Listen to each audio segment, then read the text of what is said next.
Right on to the real, much love to these haters. It's time for the Lakers. It's time for the Lakers. Right on to the real, much love to these haters. It's time for the Lakers. It's time for the Lakers. Right on to the real, much love to these haters. It's time for the Lakers. It's time for the Man, what is happening, my YouTube family? Of course, it is your boy B New. I'm coming at you on this Monday.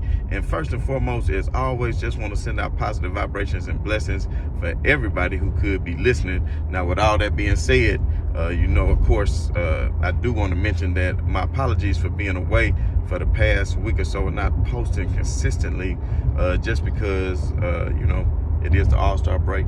I do need a little break as well. But not only that, of course, my dad, he is ill, and I'm doing everything I can to be able to help my mom out to take care of him. So just been doing a little bit of traveling back and forth down this dreary road that we call life. But we ain't gonna talk about all that. But what we will talk about, which I'm gonna get to in just a minute, is of course the All-Star game on yesterday and some of the festivities that went on over the weekend. But before I get into that, I do want to do everybody a solid because of traveling and everything else that I was dealing with. I didn't get a chance to chime in on the Lakers' last game against the Utah Jazz on the right before the Lakers were able to take a break for the All-Star game. And we all know everybody got a break except for one LeBron James.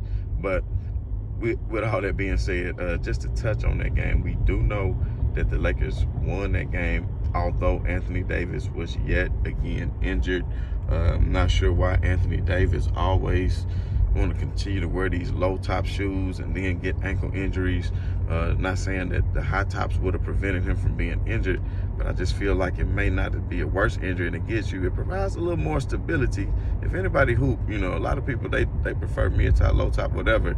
But if you can find the right hooping shoes, then you will understand. And look at LeBron. How often is he hurt? Besides for the high ankle sprain from when somebody's body literally fell all the way to his legs. You understand what I'm saying? Is maybe he needs to be sporting some LeBrons instead of those Kobe's. But, at the end of the day, it is what it is.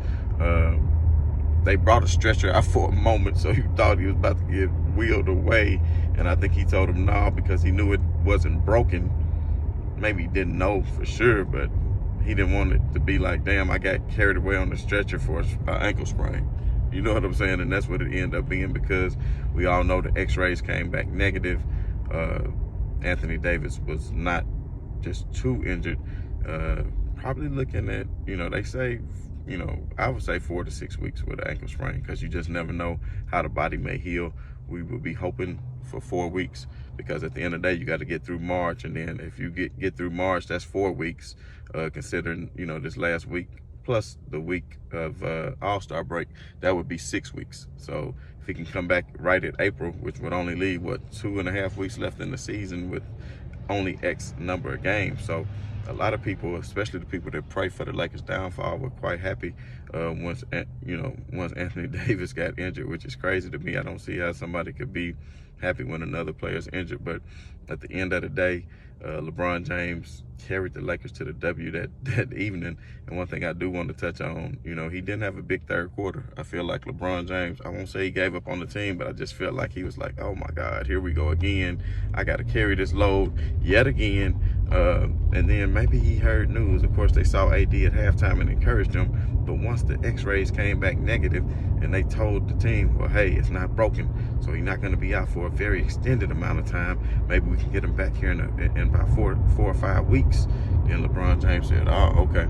Well, maybe it's not too early to give up on the season. Not saying that he would, but I think he said, you know what, let me show them who the hell I am.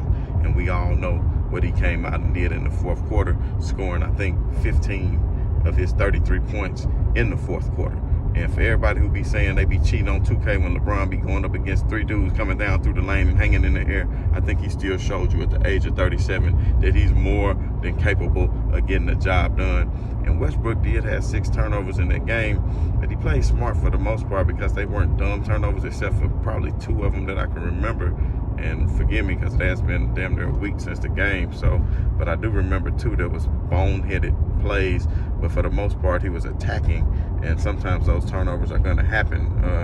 And at the end of the day, he scored 17 points, had 7 assists, which is not bad. But the main thing that I want to say in this game, about this game, that I'm hoping the coaching staff took notice, and I hope they really, over the All-Star break, broke down some film and looked at the tape and saw that the primary reason, because if you look at it, it was 92-80 with 6 minutes left in the game. It was still 92-80 with 6 minutes left in the game. But what changed that? The Lakers went to a lineup that I liked a lot, and I do like Stanley Johnson, but this particular lineup did not include a one Stanley Johnson. This particular lineup, the Lakers went hella small, and what they did was play Westbrook at the 1, Monk at the 2, put THT. No. I want to say they put Monk at the 2, put Austin Reeves at the 3, and let THT play the 4, small ball, and LeBron at the 5. And basically, I mean, you could say 3 or 4, but they was the wing players. But at the end of the day, their philosophy for what they did by having that lineup, and I'm not sure how many times they've done that lineup, what they did was play small, and LeBron was still able to hold his own against Rudy Gobert, who is a good center. And I think that the Lakers could win a lot of games with this lineup, with LeBron, playing small, depending on the team they're playing. Now, against Phoenix, I wouldn't recommend it. I would recommend bringing in Dwight Howard, especially without Anthony Davis, and that's still probably not going to be a very winnable game unless Russell Westbrook can play outstanding like he did in Charlotte without turning the ball over, which I think he is capable of doing. And according to Vogel, he said Westbrook has completely bought into that.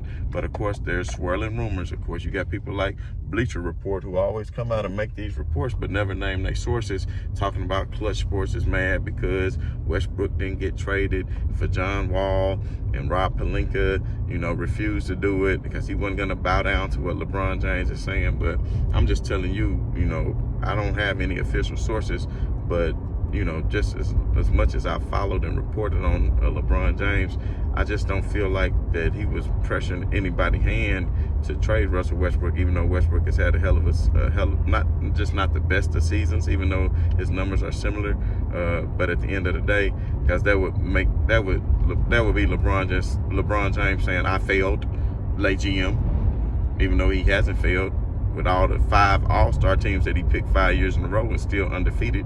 And we'll talk about that in a second. I'm gonna get into that. But what I'm saying is, I don't think he would have wanted Pelinka to push and trade for Westbrook just for John Wall that quick, especially a John Wall who has been known to be injury prone, whereas Russell Westbrook is not really known to be injury prone. And if Westbrook, like we saw in that lineup, and this is the thing about, let me go back to that lineup for a minute. If Westbrook can play under control, slow it down a little bit, and be a slasher, he set LeBron up on that beautiful dunk towards the end of the game where he kind of posted up Mitchell into the paint, and then as he was posting up and they brought the help, he kicked it over to LeBron for the easy dunk. So Westbrook is always keeping his eyes open to make an assist. And the thing about it, when you had that lineup on the floor, just bear with me real quick on this lineup.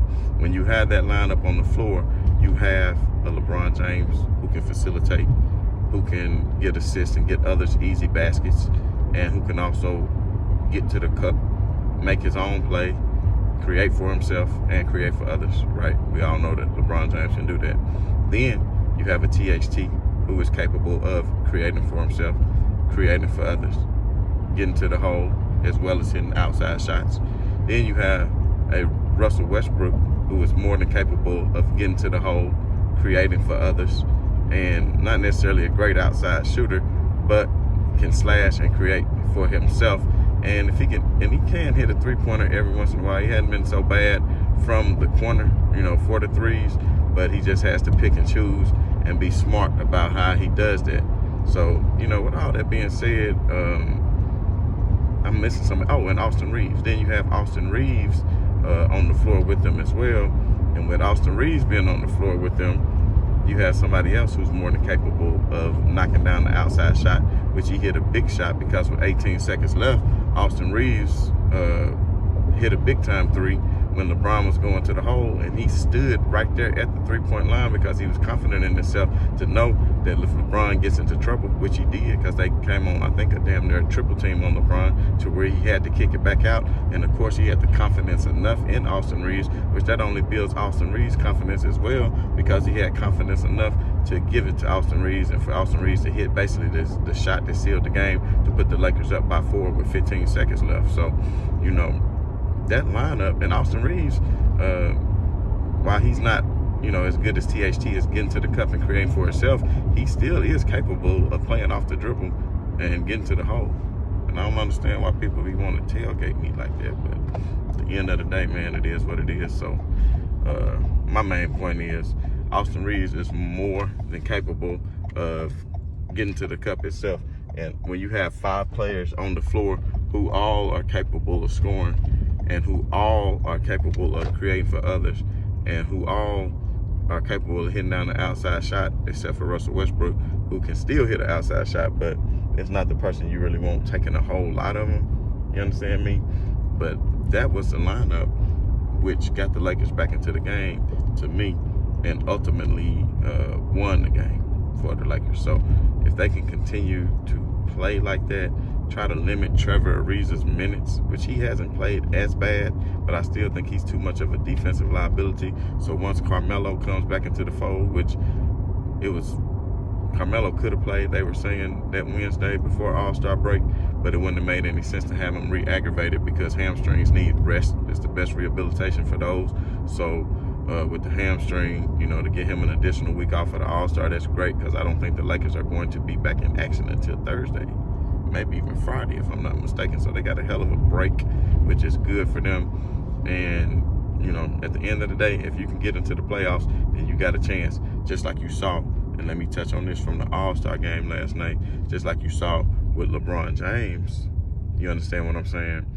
With LeBron James hitting that game-winning shot, because while Steph Curry was doing his thing and hitting for the nifty 50, he couldn't quite break that record, and he had plenty of opportunities. And LeBron James hit him on some wide open threes a couple times, but he ended up bully woofing. And I think what ended up happening was it might have been Zach LaVine who came down and hit a 3, and then that put them only up by 1. And at that point, LeBron said, "Look, man, you had your chance. Now it's time for me to take over." He demanded the ball on the block, and it was only fitting that he hit the patented fadeaway like MJ, who he grew up idolizing. And please, everybody, stop the hate, you know.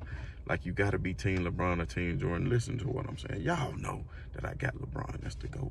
Y'all know that I got him as the GOAT, even though I haven't finished my countdown. But I got Michael Jordan right behind him.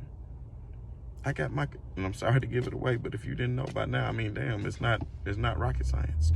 And it could damn near go either way. There's some reasons why you could pick a MJ over Jordan. I mean, an MJ over LeBron, but there's definitely some reasons why you could pick LeBron over MJ. And I'm going to get into that when I do finish my countdown. And of course, y'all know I did The Last Dance Exposed. If you hadn't watched it, go check it out. I'm going to redo that coming up here in the summer. Actually got a plan to redo a few videos and actually lay out some additional graphical information as far as statistics are concerned to back up the data of the facts in which I speak. You understand what I'm saying? But back to what I was saying with that lineup and LeBron James hitting them 15 points in the fourth quarter, that's a lineup that I think can be very effective for the Lakers. It doesn't necessarily need to be the starting lineup.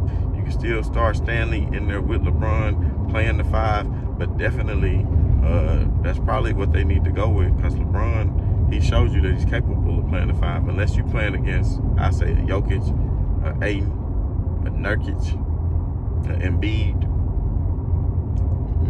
I think LeBron can guard Bam, actually.